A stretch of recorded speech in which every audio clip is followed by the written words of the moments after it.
அவரோட சத்சங்கமோ ராமகிருஷ்ண பாகவதர் மாமாவுடைய பஜனையோ வாழ்க்கையில் என்னென்னலாம் நான் எனக்கு தெரிஞ்சுட்டேனோ அத்தனைக்கும் ஆதாரமானவா அப்பா அம்மா. அந்த ஒரு சர்க்கிள் இருந்ததுனால தான் இது அத்தனையும் கிடைச்சது. ஞானானந்த சுவாமிகள் அனுகிரகம் குருஜி அனுகிரகம் இருந்தாலுமே அவ யாருன்னு எனக்கு எப்படி தெரிஞ்சிருக்கும் சொல்லுங்க. இவாளுக்கு குழந்தையா பிறக்கிற ஒரு பாக்கியம் அது பகுத சுக்ருதாச்சி ஜோடி மனுனி விட்டலியா அப்படின்னு ஞானேஸ்வரமராஜ் சொல்ற மாதிரி அந்த ஜென்மாந்த புண்ணியத்தினால நான் பஜனை பண்றதுங்கிறது பகவத் அர்ப்பணமா பகவத் சம்மதமா இருக்கோ இல்லையோ பண்ண புண்ணியம் சத்தியம்ங்கிறதுக்கு இவாளுக்கு குழந்தையா பிறந்துங்கிற பாக்கியம் தான் அதுக்கு உண்மையான பிரமாணம். அதனால இது அத்தனையும் எனக்கு கிடைச்சது. துக்காராம் மகாராஜோடைய ஒரு அபங்கம் இருக்கு, நான் ரொம்ப எடுத்துக்கல, ரெண்டு நிமிஷம் பேசி நான் முடிச்சு விடுறேன். துக்காராம் மகாராஜோடைய அபங்கத்துல மாய பாப்ப பிண்ட பாலியலா மாய ஜென்ம மரணஜாய சந்த சங்கன் அபங்கம்.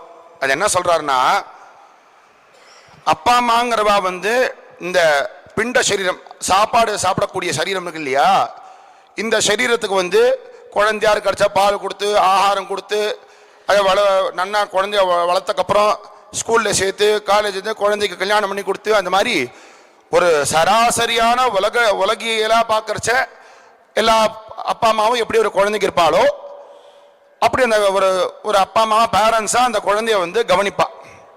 ஆனா சாதுக்கள் என்ன பண்ணுவாளாம், இந்த சரீரத்துக்கு ஆதாரமான உள்ள ஆத்மஸ்வரூபமா இருக்கக்கூடிய பகவான் இருக்கா இல்லையா, அந்த சைத்தன்ய ஸ்வரூபமான அந்த பகவானை தெரிவிக்கிறதுக்காக உள்ளுக்குள்ள ஆத்ம போஷணம் பண்ணுவாளாம். அப்பா அம்மா சரீர போஷணம் பண்ணுவாளாம், சாதுக்கள் ஆத்ம போஷணம் பண்ணுவாளாம். எனக்கு அது ரெண்டுமே சேர்ந்து ஒன்னாவே கிடைச்சிருது. எனக்கு அப்பா அம்மா சரீர போஷணம் உண்டி பண்ணல, ஆத்ம போஷனே சேர்த்து எனக்கு பண்ணிட்டா. எங்க ஆத்தா டிவிங்கிறது நியூஸ் பார்க்கறதுக்கு மட்டும்தான் இருக்கும், இப்போ அதுவும் கிடையாது. இப்போ ஃபோன்லேயே பார்க்கலாங்கன்னா அந்த டிவியும் இல்லை. இப்போ ஆற்றுல எப்போ பாரு பஜனை மட்டும்தான் ஓடின்னு இருக்கும். எங்களுக்கு பஜனைக்கு மட்டும்தான் அழிச்சுன்னு போவா. எந்த விதமான டைவர்ஷன்ஸும் எங்களுக்கு கிடையவே கிடையாது. நாங்கள் சினிமா தேட்டருக்கு போனது கிடையாது, பீச்சுக்கு போனது கிடையாது. இதெல்லாம் ஒரு எக்ஸாசரேட் பண்ணுறதுக்காக நான் சொல்லலை, சத்தியமான விஷயம். எங்கள் ஃபேமிலியை சின்ன வயசுலேருந்து தெரிஞ்சவா எல்லாருக்கும் தெரியும். ஆற்றுல எந்த விதமான ஒரு டைவர்ஷனுமே இல்லாதபடி அப்படி தான் எங்களுக்கு வளர்த்துருக்கா. அப்படி அப்பேற்பட்ட ஒரு அப்பா அம்மாவை கிடைக்கிறதுக்கு தான் நான் பெரிய பாக்கியம். அவளுடைய திருவடிகளில் தான் இந்த விருது. இந்த திருவடிக்கான யோகியதை யாருக்கு இருக்குன்னா அவளுடைய திருவடிகளுக்கு. அந்த திருவடிகளுக்கு இந்த விருதை நான் சமர்ப்பணம் பண்ணுறேன். இந்த சத்சங்கத்தை